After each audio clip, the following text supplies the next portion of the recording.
Chers téléspectateurs, je reçois aujourd'hui André Possokov, que vous connaissez puisqu'il est déjà intervenu à plusieurs reprises dans nos émissions, pour une formule un petit peu particulière, puisque ce passionné d'histoire recherche méthodiquement, traque méthodiquement les mensonges, les erreurs, les oublis qui s'accumulent dans certains ouvrages, et plus souvent même dans certaines émissions, notamment de télévision. Alors nous allons aborder aujourd'hui avec lui une période ô combien compliquée. Je ne parlerai pas des heures les plus sombres de notre histoire, mais une période qui correspond en gros à l'été 1940, qui a vu l'immense défaite que l'on sait, et période à propos de laquelle les débats restent encore très vifs aujourd'hui quant au rôle et aux responsabilités des différents acteurs et quant aux causes véritables, profondes de la défaite. Donc c'est de ce sujet que nous allons nous entretenir aujourd'hui. Alors, 1940, André Possokov, vous êtes un passionné de Seconde Guerre mondiale. C'est effectivement un moment tournant, un moment malheureux dans notre histoire. Hein. C'est le désastre absolu et surtout totalement inattendu au vu de l'idée que se faisaient les Français, de la valeur de leur armée, des préparatifs qui avaient été mis en œuvre avant la Seconde Guerre mondiale. C'est une catastrophe épouvantable qui met fin à la Troisième République, c'est vrai, mais qui met fin à la situation de la France comme grande puissance mondiale en ayant une grande influence dans le monde. Inattendu, très largement inattendu en Europe, dans le monde, mais certains s'y attendaient un peu, notamment les Anglais. Et Churchill était largement averti par un de ses conseils, Morton, de la situation de l'armée française, et les généraux anglais se posaient des questions au vu de ce qu'ils voyaient sur le front de la situation de l'armée. Quant aux Allemands, ils ne se faisaient aucune illusion. Et quelques jours avant le 10 mai 40, le deuxième bureau avait bien averti que ce que comptaient faire les Allemands, et il l'avait dit, Göring l'avait dit, et le deuxième bureau l'avait répercuté, c'était qu'ils comptaient bien arriver à la Manche et encercler les armées françaises au bout d'un demi-mois et d'être à Paris au milieu du mois de juin. C'est exactement ce qui est arrivé. En fait, l'armée française est derrière la société française. Et le régime politique était largement vermoulu. Et l'armée française, malgré des efforts de réarmement, n'était évidemment pas prête, puisque le réarmement, un réarmement sérieux, a commencé à partir du milieu de l'année 36, alors que les Allemands avaient commencé à réarmer officiellement depuis 1933-1934, et qu'ils avaient déjà commencé un réarmement semi-clandestin bien avant, dès les années 20, en liaison avec les soviétiques. Donc en fait, l'armée française était dans son réarmement très en retard. N'oublions pas l'armée anglaise qui avait complètement désarmé, et lorsque la guerre a été déclarée, les Anglais ont mis à la disposition du front 2 divisions, et c'est tout. Et de l'aviation de bombardement, mais l'aviation de chasse était dès ce moment-là basée en Angleterre. Donc d'ores et déjà, mais on ne le savait pas, mais certains le devinaient, la position de la France était dans une position d'infériorité. Oui, parce que le réarmement français véritable, si l'on peut dire, c'est surtout 1938 avec le ministère Daladier. Alors, 1936, certes, le Front populaire commence un effort de réarmement. Il faut rappeler qu'on a eu le réarmement allemand en 1935, la remilitarisation de la rive gauche du Rhin en mars 1936, et qu'on peut s'inquiéter, effectivement. On peut penser que les Allemands avaient 5 ans d'avance dans leur réarmement, étant donné leur efficacité, leur volonté, la volonté de leur chef, la volonté du peuple allemand. Ces 5 ans ont été employés à fond. C'est en août 1936 qu'un budget important a été attribué, 16 milliards de francs, alors que l'état-major n'avait demandé que 9, mais il en voulait 20, mais sachant à chaque fois qu'il était bridé, il n'avait demandé que 9 milliards. Et il y a eu des budgets complémentaires, mais cela a été attribué au milieu de l'année 36, le temps de mettre en branle l'industrie, qui était gênée par la loi des 40 heures. Il n'y a pas eu de mobilisation industrielle, il n'y a pas eu d'efficacité. De ce côté-là, les gouvernements de la Troisième République ont été particulièrement inefficaces. On peut penser que le réarmement réel a commencé effectivement en 38, même s'il a été lancé en 36. Mais il a eu des résultats, aussi bien en aviation que dans les blindés. Le problème, c'est que tout cela est arrivé au moment du désastre.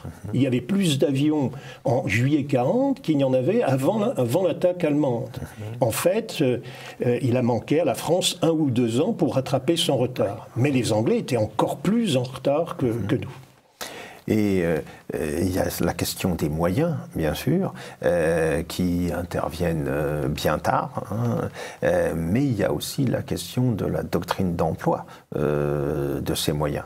Et là, du côté français, il y a eu effectivement des faiblesses qui expliquent aussi le désastre, notamment en ce qui concerne la doctrine d'emploi des blindés. Alors, la doctrine, la stratégie adoptée par le général Gamelin, et qui était adoptée par tout le monde, était une stratégie strictement défensive, qui était appuyée sur la ligne Maginot. Mais la ligne Maginot ne pouvait pas suffire, parce qu'on savait bien que les Allemands attaqueraient en Hollande et surtout en Belgique. Donc il fallait effectivement utiliser les forces blindées, et on construisait des blindés. Mais le grand prophète, si je peux employer ce terme, mais celui qui a prôné le plus, mais on a eu d'autres, l'utilisation des blindés en division blindée, c'était le général de Gaulle. Mais il s'est heurté certainement à des réticences de l'état-major, mais pas de tout l'état-major, par exemple le général Doumergue, mais surtout aux réticences des politiques.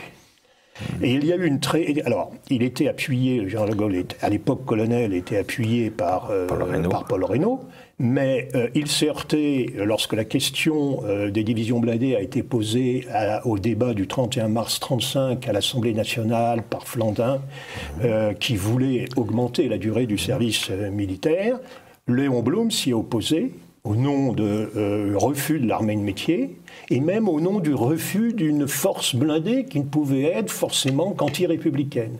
Et l'opposition de la gauche, et l'opposition des socialistes en particulier, et l'opposition de Léon Blum, ont constitué des obstacles à la construction de ces divisions blindées. Le colonel Michelet, dans son livre sur l'armée d'Afrique, dit qu'en 1938, le général Gamelin avait demandé plus de divisions cuirassées, plus de divisions légères mécaniques, et que c'est Daladier qui l'avait refusé. Au nom toujours de cette même doctrine défensive. Donc dire, comme on dit dans l'une des émissions vidéo dont je fais la critique, que les états-majors ont imposé leur point de vue entre les deux guerres au pouvoir politique, est un mensonge flagrant. Ce n'est pas vrai. Pendant les deux guerres, il y a eu des débats avec, évidemment, les états-majors, mais je prends l'exemple du général Weygand, qui, de 1931 à 1935, a été le chef des armées. Il s'est élevé contre la réduction des crédits, il a demandé une augmentation du service militaire, et il s'est heurté au refus systématique de la part du pouvoir politique. Et c'est le pouvoir politique qui, dès les années 20, a imposé, alors il a eu, et certes, une écoute attentive de la part de certains chefs, mais c'est le pouvoir politique qui a imposé une vision strictement défensive au nom du pacifisme, au nom du désarmement. Je rappelle que c'est Édouard Herriot qui porte une responsabilité considérable. C'est Édouard Herriot qui a accepté en 1932 la parité militaire avec l'Allemagne, ce qui nous mettait dès ce moment-là dans une position extrêmement défavorable, parce que c'est le moment où arrivaient les classes creuses. Alors, ces défauts en matière de moyens, en matière de doctrine d'emploi, ils sont également complétés par l'aveuglement qui est celui des dirigeants et notamment des chefs militaires concernant le secteur où tout va se jouer, c'est-à-dire le secteur des Ardennes, où, selon les dirigeants de l'époque, la Meuse était un barrage anti-char infranchissable. On n'imaginait pas de grandes unités mobiles traverser la forêt des Ardennes. Et là, l'effet de surprise, il faut bien le dire, le 10 mai 40 va être total. À mes yeux, il y a deux responsabilités. Il y a la responsabilité de l'état-major et surtout du général Gamelin d'avoir négligé ce secteur. Mais les choses ne seraient pas passées de la même manière si, d'une part, on n'avait pas laissé vraiment croupir. Je crois qu'il faut prendre ce terme, l'armée française, pendant 6-7 mois, pendant la drôle de guerre. Pendant la drôle de guerre. Alors que les Allemands s'entraînaient d'une manière extraordinaire. La deuxième chose, c'est qu'au lieu de concentrer toutes les bonnes divisions, c'est-à-dire les divisions d'actifs, les divisions nord-africaines, les divisions légères mécaniques, les divisions cuirassées et les divisions de A, qui formaient un bloc pratiquement équivalent à celui du corps d'assaut des Allemands, on l'a dispersé. Autrement dit, la ligne Maginot ne jouait pas son rôle, qui était d'économiser les troupes, puisqu'il y avait les divisions de forteresse qui étaient d'excellentes divisions, mais on y mettait des divisions de combat. Ce qui fait que lorsque les Allemands ont attaqué sur Sedan, ils sont tombés sur des divisions de série B, c'est-à-dire de troisième catégorie, mal encadrées, absolument pas, et qui sont partis tout de suite. Il y en a deux qui sont partis tout de suite. Et ça a été le désastre, puisque les Allemands ont fait très vite. Ça, c'est la responsabilité des militaires, et surtout la responsabilité de Gamelin, indiscutablement. Mais Gamelin a été défendu par Daladier jusqu'au 10 mai.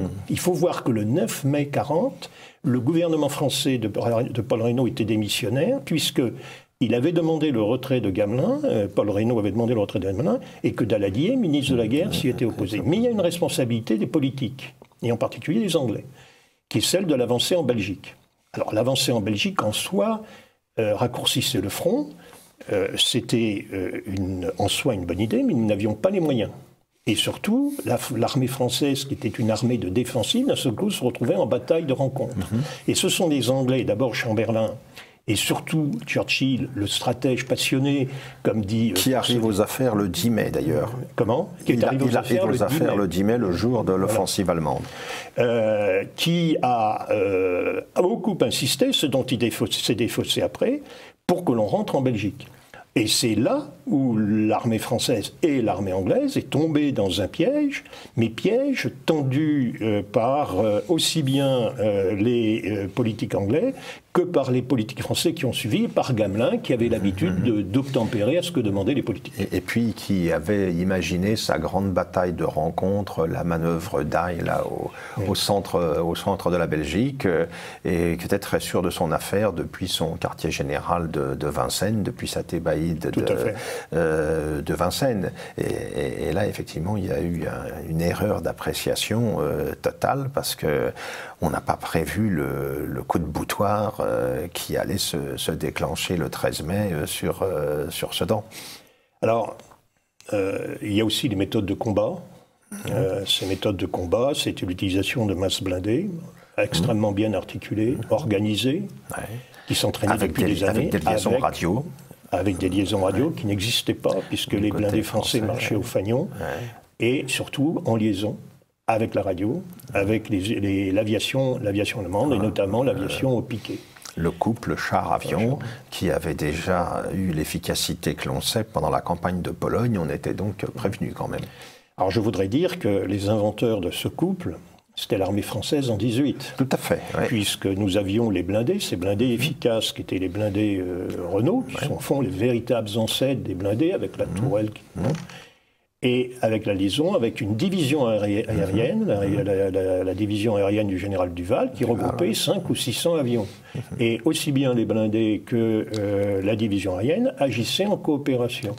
Et au plan de la méthode tactique et de l'utilisation de ces armements, l'armée française de 18 était en avance par rapport à celle de 40.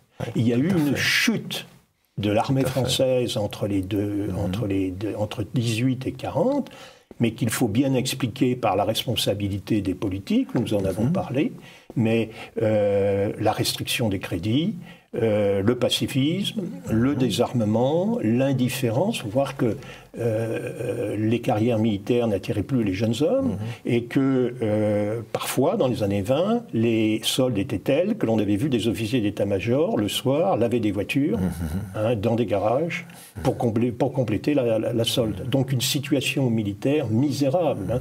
Je rappelle la rubrique des gueules de vache dans l'immunité où l'on s'en prenait nommément à des officiers et des sous-officiers.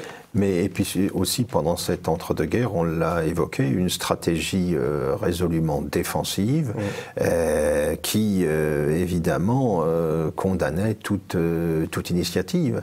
On laissait le choix à l'adversaire du lieu, du moment, des conditions de l'action.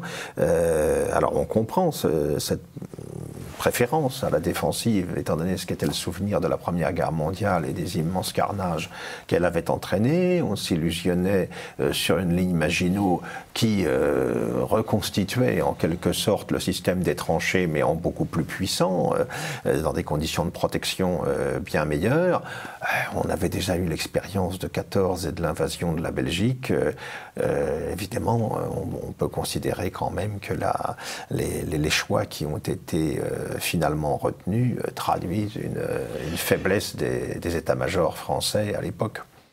On ne peut pas reprocher la stratégie à Gamelin, je défends Gamelin, enfin si vous me permettez de défendre Gamelin sur ce point-là, on ne peut pas reprocher à l'état-major et aux franco-anglais une stratégie défensive étant donné les forces de l'époque. Mais c'est surtout dans l'organisation du front. La ligne Maginot ne pouvait pas être percée du premier abord par l'armée allemande avec des blindés. Donc tout allait se passer en Belgique. Bien sûr. Et donc il fallait concentrer les troupes là. Et les choses ne se seraient pas passées comme ça. C'est-à-dire dans ce désastre immédiat. Au bout de 5 jours, le 15 mai, Paris était menacé.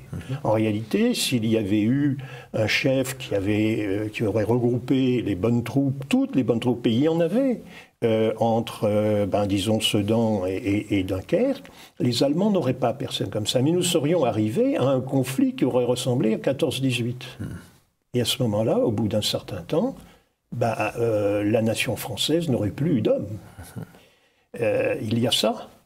Et ça aurait pu être très grave. Donc de toute façon, l'Allemagne, nation de 80 millions d'habitants, avec une force industrielle considérable qui n'avait pas été touchée en 14-18, aurait gagné. Et ce qui a été criminel, c'est dans ces conditions, par manque d'alliés, par manque d'hommes, par manque de matériel, c'est d'avoir déclaré la guerre en 1939. Voilà. Contraint et forcé par le retournement de Chamberlain et de la garantie donnée à la Pologne.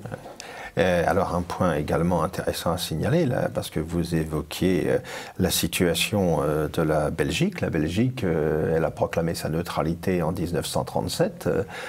Pourquoi ? Parce qu'elle a constaté aussi les faiblesses de la France. En mars 1936, Hitler remilitarise la rive gauche du Rhin. Tout à fait. Le rapport des forces à l'époque est écrasant en faveur de la France. On commence à faire des grands discours, on ne laissera pas Strasbourg sous le feu des canons allemands, etc. C'est ça. Et puis au bout du compte, on ne fait rien du tout parce qu'on va voir l'état-major qui n'a qu'une stratégie défensive. On te pose la question rituelle que font les Anglais, qui par définition ne font rien puisque la Manche ou le Pas-de-Calais n'est pas menacé. Et au bout du compte, Hitler sur un coup de poker, parce que là, il avait agi contre l'avis de ses généraux qui étaient extrêmement inquiets inquiet d'une réaction française, hein, eh ben Hitler va être le vainqueur de cet épisode supplémentaire. Et du coup, la Belgique, qui, si elle avait été notre alliée en 1939, aurait permis aux troupes franco-anglaises d'entrer en Belgique et d'aller menacer plus directement l'Allemagne, les choses risquaient là aussi d'être tout à fait différentes. Tout à fait. Pour 1936, il faut regretter effectivement que les Français n'aient rien fait.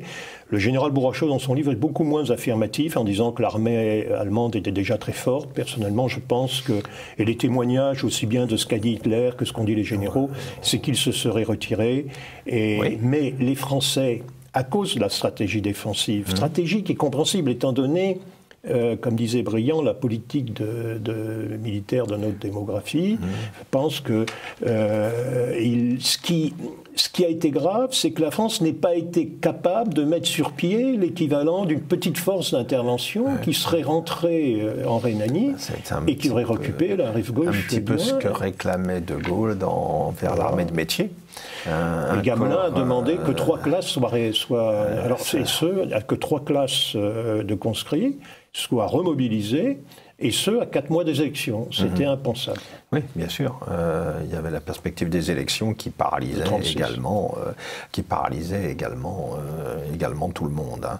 Oui, donc des erreurs nombreuses en amont du côté français, tant sur le plan des choix militaires que sur le plan de la politique étrangère par rapport aux nouveaux dangers que représentait désormais l'Allemagne. Parce que, comme vous l'évoquiez un instant, l'Allemagne, elle ne commence son réarmement qu'à partir de mars 1935, hein, et c'est seulement à l'automne 1937 que Hitler annonce ses plans en novembre 1937 pour la suite. Hein, c'est le protocole OSPAP. Voilà, hein, c'est-à-dire il annonce qu'il va s'en prendre d'abord à la question de l'Anschluss, et puis ensuite ça sera le tour des Sudètes, plus tard Danzig. Donc ça intervient finalement relativement tard, la montée en puissance du nouveau danger allemand. Et on ne l'a pas du tout anticipé. On l'a pas du tout anticipé à Paris. Je voudrais dire au titre des responsabilités. Alors, il y a une des vidéos, une des émissions qui parle de cette responsabilité. C'est Laurent Geoffrin et Laurent Porte qui ont fait 4 émissions, une sur Churchill, une sur De Gaulle, une sur Staline et une sur Roosevelt. Alors, il parle de la pusillanimité, des dirigeants français. Mais ça va beaucoup plus loin. Et d'une manière générale, dans toutes ces émissions sur la Deuxième Guerre mondiale, sur cette époque, on parle de la responsabilité du maréchal Pétain, on invoque le piètre Weygand, mais généralement on ne parle pas de la véritable responsabilité, puisque la seule fois où l'on parle de Gamelin dans ces émissions, c'est on parle du prestige de Gamelin. Un prestige vite tombé, mais surtout, encore une fois, les véritables responsables, c'est ceux qui n'ont pas armé, qui se sont mis à la traîne des Anglais, qui n'ont pas eu une politique étrangère ferme et digne de ce nom, et qui ont laissé se réarmer l'Allemagne, pendant que nous désarmions, et qui ont déclaré la guerre au pire moment.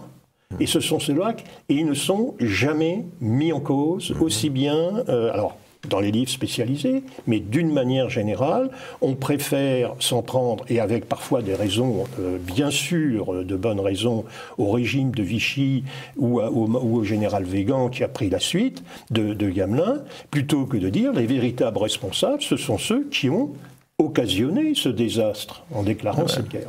D'ailleurs, à propos des accusations de type pavlovien contre le maréchal Pétain, là, il est intéressant de revenir aussi, je crois, là-dessus. On sait qu'il a été ministre de la Défense dans le gouvernement Doumergue en 1934 et qu'à cette époque, effectivement, on a baissé les crédits militaires, mais c'est à un moment où le réarmement allemand n'était pas encore intervenu, où la France disposait d'une supériorité tout à fait écrasante. Alors, je ne suis pas tout à fait en phase avec cela lorsqu'on lit le colonel Michelet et lorsqu'on lit le général Bourrachaud, c'est qu'effectivement, le maréchal Pétain a été ministre de la Défense du cabinet Doumergue. Ouais.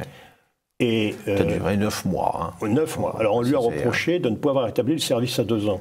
Mais il s'est heurté à une telle opposition de la part de la gauche et des socialistes que il n'a pas pu. Alors, il a fait campagne discrètement, mais il est parti trop tôt pour l'imposer. Ce n'est venu que 2 ans. En 35. Quant au crédit, c'est inexact que les crédits, au moment du ministère Doumergue et avec le maréchal Pétain, que les crédits n'ont pas été augmentés. Ils ont été augmentés. Mais comme à l'époque, au plan financier, on essayait de réduire le budget, on utilisait des crédits spéciaux. Mais au titre de 34, on a eu une augmentation du budget de plus de 3 milliards, alors avec la ligne Maginot, mais avec des blindés. Mais avec des blindés. Oui. Et pour 1935, le budget avait été augmenté. Mais il est parti en novembre et après on n'a pas utilisé beaucoup les crédits. Mais il est inexact de dire que le maréchal Pétain ne s'est pas occupé du budget, n'a pas augmenté les investissements pour l'armée française dans le budget. Et on a aussi des conférences prononcées à l'école de guerre par l'intéressé, mettant en avant la nécessité du développement des blindés et de l'aviation. Il y a l'espèce d'image d'Épinal, d'un côté Pétain qui est toujours l'homme de la guerre de 14, modèle tranché, et puis d'un autre côté De Gaulle qui a tout compris avant tout le monde. Les choses ne sont pas aussi, simples. L'image d'Épinal est fausse, mais le général Bourrachaud dit qu'effectivement, on a beaucoup de citations de Pétain qui vont dans un sens et dans l'autre. Il a dit des choses dans les deux sens. Par exemple, sa préface du livre du général Chauvineau était particulièrement malvenue, puisqu'il disait on n'envahira pas, on ne passera pas par les Ardennes. Mais il y a des conférences où effectivement il a dit l'avenir est au blindé, l'avenir est au mouvement, à la force. Et lorsqu'il a quitté au début des années 30 son poste de chef des armées françaises, il a reçu une fonction qui était de responsable de la défense antiaérienne. Il a fait des recommandations dans tous les sens, dont aucune n'a été observée par le pouvoir politique. Donc la vue d'Épinal, plutôt la vue très négative de Pétain, qui a été reprise par De Gaulle, puisque dans un de ses discours, il disait « Vous qui avez été responsable de cette situation militaire, ce qui était inexact, elle s'avère à beaucoup nuancée. Alors, voilà pour les origines de la défaite. Alors, si l'on revient maintenant sur les événements proprement dit, on a un homme qui est au pouvoir à l'époque, qui est Paul Reynaud, qui nous explique alors que les Allemands ont percé à Sedan que on va voir ce qu'on va voir. Ceux qui ont connu la Marne voient bien de quoi je veux parler. Il nous avait expliqué quelques mois auparavant, nous vaincrons parce que nous sommes les plus forts. Il nous avait expliqué que la route du fer était coupée. Comment évaluer la responsabilité ou l'aveuglement de Paul Reynaud pendant qu'il est aux affaires, et après qu'il a succédé à Daladier à la présidence du Conseil? Alors, Paul Reynaud a été un des moins mauvais politiques entre les deux guerres. Il était le seul à avoir défendu les idées du général de Gaulle, et ce, à la tribune de l'Assemblée. Deuxièmement, il a été un remarquable ministre des Finances en 38-39, aidé par les décrets-lois de Daladier. Mais fondamentalement, c'était un homme des Anglais. Nous en avions parlé déjà, c'est ce groupe anglais dirigé par Churchill avec Eden, Beaverbrook, on appelait le club, et qui s'opposait à ceux qui étaient pour la politique d'apaisement, ce qui était par exemple Halifax, Chamberlain, Lord Lothian et d'autres. C'est le groupe de Cliveden. Et c'est le groupe Milner, le groupe Cecil Rhodes qui a eu une influence considérable. Et Churchill s'est rapproché d'un certain nombre d'hommes politiques. Il comptait sur Flandin, mais ça n'a pas marché. Il s'appuyait sur Blum, qui était devenu brutalement belliciste en 1936, sur Mandel, sur Champetier de Ribes, et il a fini par trouver en Reynaud un homme sur qui il pouvait compter. donc Daladier en décembre 1939, les Anglais ont demandé à ce que soit conclu un accord entre Français et Anglais pour que aucun des deux belligérants, ne conclue un armistice ou un traité de paix ou arrête les combats sans l'accord de l'autre. Et Daladier avait dit très bien, ça me semble indispensable, mais à condition que les buts de guerre qui avaient posé tellement de questions en 14-18 soient discutés, négociés et qu'ils soient conclus. Et surtout, deuxièmement, nous aimerions avoir des assurances sur ce que vous allez apporter dans le combat commun. On voudrait avoir des garanties. Et cela n'a pas plu aux Anglais, et Churchill s'est arrangé pour que, en influençant la politique. Georges Bonnet avait protesté contre cette intrusion dans nos affaires intérieures, qui était le ministre des Affaires étrangères, et on s'est arrangé à la fin de février pour que Daladier, à la suite notamment des problèmes en Norvège, soit renversé. En fait, il n'avait pas été renversé par des votes contre, mais parce qu'il y avait une énorme majorité d'abstention. Et à ce moment-là, Reynaud, à une voix près, a été désigné comme président du Conseil. Et d'emblée, et ça c'est extrêmement important, il a conclu de lui-même un accord le 28 mars 1940 qui aboutissait à ce que je viens de dire, qui était qu'aucun des deux belligérants ne pouvait signer un traité de paix ou un armistice sans l'accord de l'autre.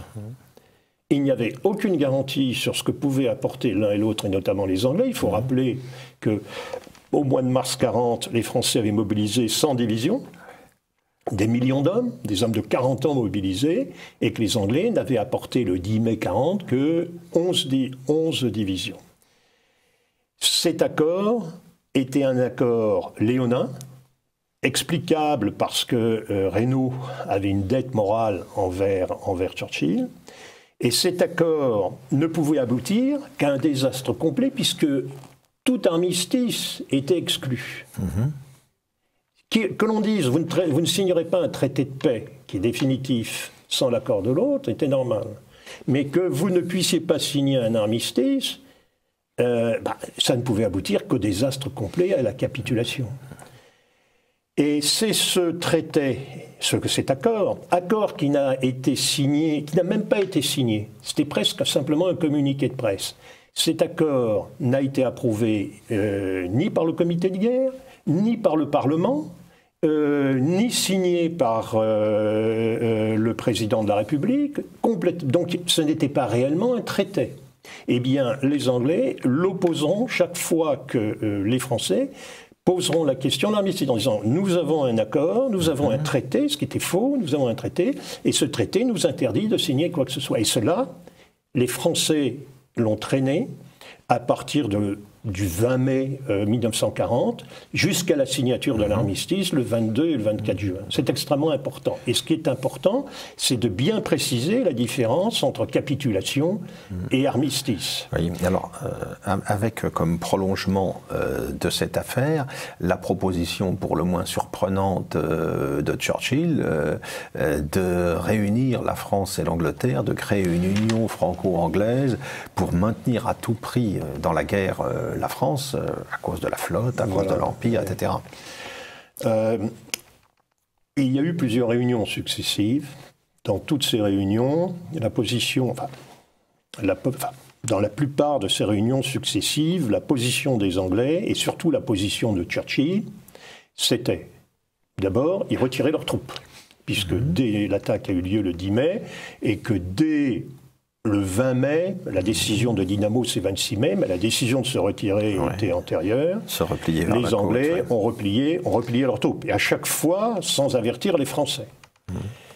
Et il n'y avait pas que les troupes de Dunkerque, il y avait énormément de troupes aussi dans toute la France, qui arrivaient par les ports du sud de la France, Bordeaux, Saint-Nazaire, et qu'ils ont rapatriés tout de suite. La bataille de la Somme, parce qu'on disait, le 20 mai, les Français sont battus. Non, les Français, grâce à Weygand, se sont repliés sur la Somme et ont essayé de résister. Ils sur la Somme et sur l'Aisne. Avec 3 fois moins de divisions que les Allemands, donc le coup était joué, et une division anglaise.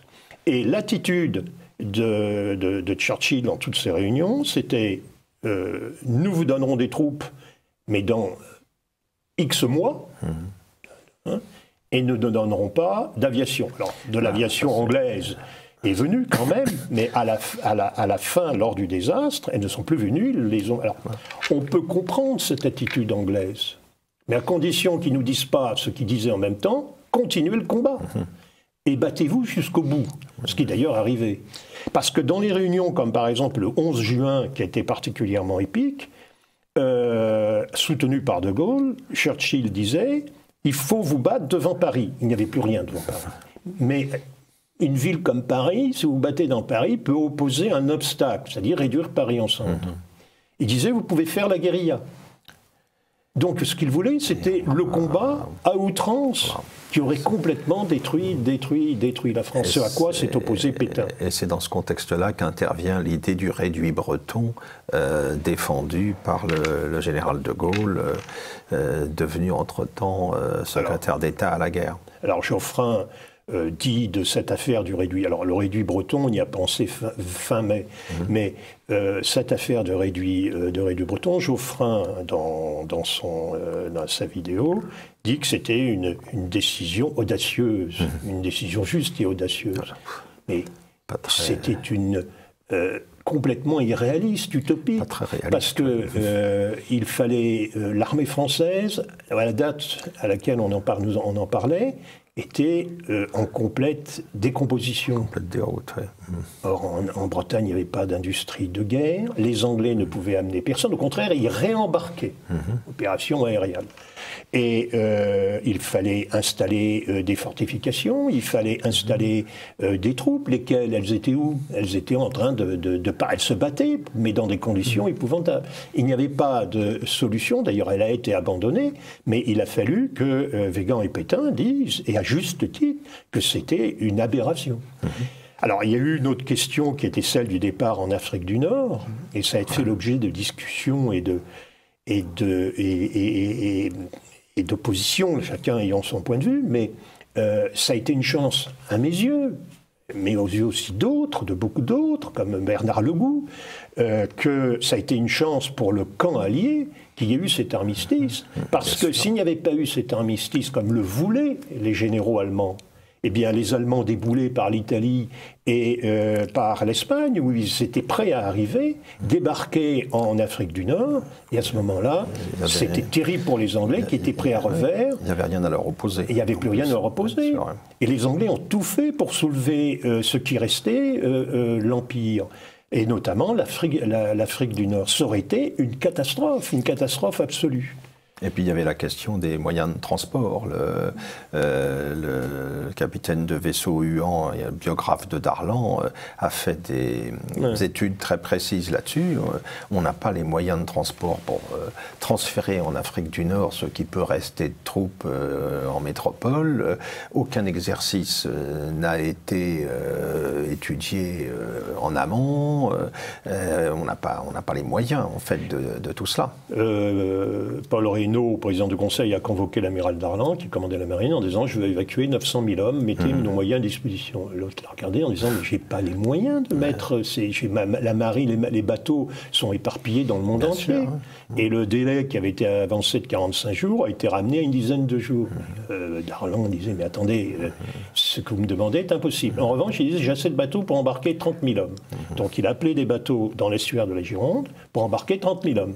Eh bien, les 30 000 hommes ne sont pas venus, tellement le désordre a été gigantesque. Bien sûr, Donc cette affaire de... Alors, De Gaulle est allé le 9 juin et le 4 juin réclamer des moyens de transport à l'amirauté britannique, qui lui a opposé un refus aimable mais ferme, parce qu'eux, ils étaient en train de rembarquer des troupes, ils avaient à établir des relations avec les dominants, ils avaient autre chose à faire que de transporter entre guillemets, des troupes françaises. Mais surtout en Afrique du Nord, les troupes qu'il y avait étaient de très médiocre qualité. Oui, parce que les meilleures unités étaient engagées en métropole, évidemment. Et perdues. Beaucoup d'avions avaient quitté la métropole pour aller en en Afrique du Nord, mais elles avaient à leur disposition, parce qu'un avion c'est une chose, mais il faut des mécaniciens. Toute une logistique. Il y avait une demi-mission de chasse. Il n'y avait pas du tout les éléments de soutien nécessaires. Et pour la marine, c'était à peu près pareil, puisque les grands ports de la marine, c'était Brest et Toulon. Mersel-Kébir, il n'y avait pas grand-chose, Casablanca non plus. Il n'y avait que Bizerte, mais c'était sous l'œil des Italiens. Et alors donc, l'armistice devient en fait inéluctable au mois de juin 1940. Il y a le débat à l'intérieur du gouvernement. Paul Reynaud se trouve en minorité lors de ce débat et c'est le vice-président du Conseil qu'on a rappelé de son ambassade à Burgos, à Madrid, le maréchal Pétain, qui devient donc le 16 juin président du Conseil. Et il annonce le 17 son intention de solliciter un armistice. Alors ce qui lui a été évidemment vivement reproché par la suite, à l'issue de la guerre, mais aujourd'hui avec le recul dont nous disposons, que penser finalement de cet armistice? Le débat est ancien. Il y a un reproche à faire au maréchal Pétain, c'est que dans son allocution célèbre, il a dit il faut cesser le combat. Le résultat était que des unités ont tout de suite arrêté le combat et ont été faites et des centaines de milliers de soldats ont été faits prisonniers à cause de ça. Ça, c'est un reproche. Avant la conclusion. C'est un reproche légitime qu'on peut faire. Le 22 juin. Voilà, c'était dans son allocution du 17 juin. En revanche, dans cette affaire d'armistice, il faut bien voir que les Allemands n'avaient qu'à avancer pour occuper tout le territoire français. Bien sûr, oui. Les seules places où il y avait de la résistance, mais une résistance à court terme, c'était dans les Alpes, puisque les Italiens n'arrivaient pas à forcer les cols. Mais ça ne faisait que 10 jours qu'ils étaient en guerre, et que les blindés allemands arrivant à Voreppe, pas loin de Grenoble, ont été stoppés par des unités de briques et de brocs, courageusement rassemblées par les généraux Olry et Cortier. C'est ce que raconte Max Schiavone dans son... Voilà. Mais ils n'avaient qu'à pousser, ils n'avaient qu'à avancer. Et les généraux allemands ne demandaient que ça. Et derrière, on constatait qu'à Hendaye, les divisions blindées allemandes se groupaient. Donc, on risquait d'avoir les blindés allemands en Afrique du Nord. Mais surtout, s'il y avait une capitulation, la France était complètement à la merci des Allemands. C'était pas 1,5 million de prisonniers ou 2 millions, c'était 4 millions. Ouais. Toute la France tombait sans aucune garantie. C'est la situation, la situation de la Pologne. Oui, c'était la situation de la Pologne. Ouais. Autre chose, à partir de ce moment-là, les prisonniers français n'avaient plus les garanties dont ils avaient disposé avec l'armistice. Autre chose, l'installation d'Angleterre mettait tous les Juifs de France, y compris ceux d'Afrique du Nord, à la merci des Allemands. Alors, il y a un débat, c'est évident. Mais il y a eu une protection, notamment parce que la zone non occupée a duré 2 ans et que beaucoup de Juifs se sont réfugiés dans cette zone non occupée à cette époque. Donc en fait, la France était complètement à la merci des Allemands s'il y avait une occupation, une capitulation, ouais.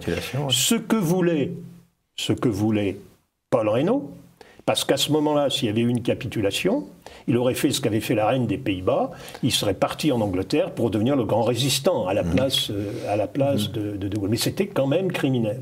Et c'est pour ça qu'il avait demandé, et je reviendrai sur l'armistice, c'est pour ça qu'il avait demandé à Weygand de capituler. Et c'est ce qu'avait refusé énergiquement Weygand en disant « mais il n'en est pas question, d'abord je suis condamnable si je capitule, c'est de la responsabilité des politiques, je ne capitulerai pas malgré... » Et c'est à ce moment-là, ça s'est passé le 15 juin, et le lendemain, Paul Reynaud donnait sa démission. Alors quant à l'armistice a été inespéré. Lyon était pris. Les Allemands arrivaient à Bordeaux. Dans l'armistice, les Français ont gardé un peu plus des 2/5 du territoire. Pas le plus riche, c'est clair. Mais ils ont gardé les 2/5 du territoire, et ce qui fait que les Allemands ont reculé. Et ils ont quitté, par exemple, Lyon. Ce qui fait à dire aux Français, voyez, le maréchal Pétain, il arrive à faire reculer à lui tout seul les Allemands. Alors bon, une manière de voir les choses. Une manière de voir les choses. Il y avait la préservation d'une petite armée, les 100 000 hommes, la même que celle que nous avions laissée aux Allemands en 19. Contre Versailles, oui. Une armée essentiellement équipée de bicyclettes et de fusils Lebel, c'est vrai, mais il y avait une petite armée. Quant à la marine, l'aviation, les Allemands l'ont laissé partir ou l'ont laissé sur les territoires en étant désarmés. Quant à la marine, alors c'est tout un débat qui prendrait trop de temps, mais elle devait être désarmée dans les ports d'attache. Mais ils étaient prêts à accepter l'Afrique du Nord. Donc et c'était très clair, il n'était pas envisagé et envisageable qu'ils s'emparent de la marine. De la flotte. Et d'ailleurs, Darlan avait donné des ordres que les Anglais connaissaient, extrêmement clairs, en disant, s'il y a jamais la moindre tentative, vous s'abordez. Alors, il y avait évidemment des indemnités. Il y a eu la livraison d'un certain nombre d'émigrés allemands, ce qui n'est pas tout à fait honorable. Cet armistice a permis d'avoir gardé une souveraineté fragile, une souveraineté extrêmement faible, mais une souveraineté quand même pendant 2 ans. Et ça a été important. Et on gardait l'Empire. Et alors, aussi. Alors évidemment. Vous dites 2 choses importantes. Les 2 seuls atouts qui restaient à la France, c'était l'Empire et la marine. Et chaque fois que Pétain a essayé de faire passer des messages, il a dit « je ne céderai aucun territoire de l'Empire ». C'est ce qui a été fait. Il n'a perdu des territoires de l'Empire que face aux Anglais, aux gaullistes, qui est par exemple le Gabon ou la Syrie. Et il a dit « je ne céderai aucun bateau ».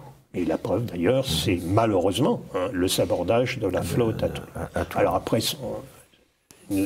la collaboration a existé, c'est un autre sujet. Mais cet armistice a permis à la France de souffler.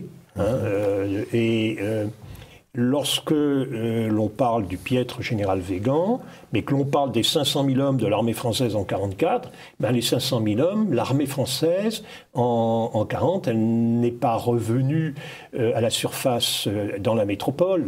Elle est revenue en Afrique du Nord et grâce au général Weygand. Grâce à Weygand. Je crois que la reconnaissance à son égard aurait dû être très très grande parce qu'il a recréé une armée. Mais alors, il y a aussi un contexte qu'il faut évoquer, c'est qu'au moment où on signe l'armistice, il y a 9 millions de Français qui sont sur les routes. Oui, j'oubliais ça. Il y a un exode d'une ampleur colossale, de gens qui ne savent pas où ils vont arriver la plupart du temps, qui s'inquiètent pour leur maison, leurs biens laissés en arrière. Il est clair que l'armistice, c'est un grand soupir de soulagement pour la majeure partie de la population. Alors, à une époque où cet armistice, il s'inscrit dans un modèle, si l'on peut dire. On a signé un armistice en 1871, les Allemands ont signé un armistice en 1918, derrière on négociera la paix, on a été battu militairement. Alors on verra refaire ses forces, à prendre un jour une éventuelle revanche, à remettre en cause peut-être les clauses d'une paix qui serait perçue comme injuste, mais les choses apparaissent quelque part naturelles dans les représentations qui sont celles de l'époque. Pour parler de l'Exode, il est très bien décrit dans l'une des 3 vidéos que j'ai regardées. C'est le Grand Chaos, juin 40, sur RMC Découverte, et qui est passé, de Christophe Weber, qui est passé le 18 juin 17, et qui montre bien les enfants perdus, les bombardements, ça a été horrible. Les populations des villes du Sud-Ouest multipliées par 3, vivant sur les collines, ce qui est arrivé dans ma ville natale. Cette affaire a été épouvantable. Elle a été occasionnée par la crainte et le souvenir de l'occupation allemande dans le nord de la France et en Belgique, qui a été particulièrement brutale. Pendant la Première Guerre mondiale. Pendant la Première Guerre. L'occupation allemande a été infiniment plus brutale que les débuts de l'occupation allemande en 40-43. C'est à partir de 43 que ça s'est durci à cause de la résistance. Enfin, il y avait une résistance. Mais à partir de ce moment-là, il y avait une guerre interne. Mais l'occupation allemande a été particulièrement épouvantable. Et alors, dans l'une des vidéos, je crois que c'est l'appel du 18 juin 40. On voit Paul Reynaud et De Gaulle dans une voiture, arrêtés par des gens qui font l'exode et qui lui disent « continuez le combat ». C'est exactement l'inverse qui s'est passé. Évident, et ce qui avait le plus frappé Pétain, c'est qu'en descendant vers Bordeaux, les gens avaient reconnu le maréchal Pétain, lui disaient « Monsieur le maréchal, arrêtez ce calvaire ». Et un grand homme politique de la Troisième République qui était tout à fait pour la continuation du combat, Édouard Herriot, avait demandé que Lyon soit déclarée ville ouverte. Et en plus, il faut voir aussi qu'une bonne partie de la classe politique s'apprêtait à prendre la poudre d'escampette également. Hein. C'est toute l'affaire du Massilia à Bordeaux. Ouais, alors, je n'irai pas jusque-là. Je suis trop sévère. Je suis moins sévère parce que, d'abord, il y a eu une idée, effectivement, que le gouvernement se réfugie à Alger. Et le désordre était tel que l'on ne savait pas très bien ce que l'on a. Donc certains ont eu l'espoir, Daladier était sur le Massilia en particulier, Mandel y était, je ne me trompe pas, de constituer une sorte de gouvernement bis en Afrique du Nord pour résister. Le Massilia, je crois, oui, le Massilia est parti, mais après des incidents notable, puisque les marins s'étaient mis en grève en insultant tous ces gens-là qui arrivaient avec leurs maîtresses, leurs bagages et même leurs voitures. Et lorsqu'ils ont débarqué au Maroc, le résident du Maroc, Noguès, a demandé à ce qu'ils ne débarquent pas et on les a rembarqués. Mais ils sont partis au départ avec l'idée, avec une mission. Ce n'est pas réellement une fuite, c'était une idée politique.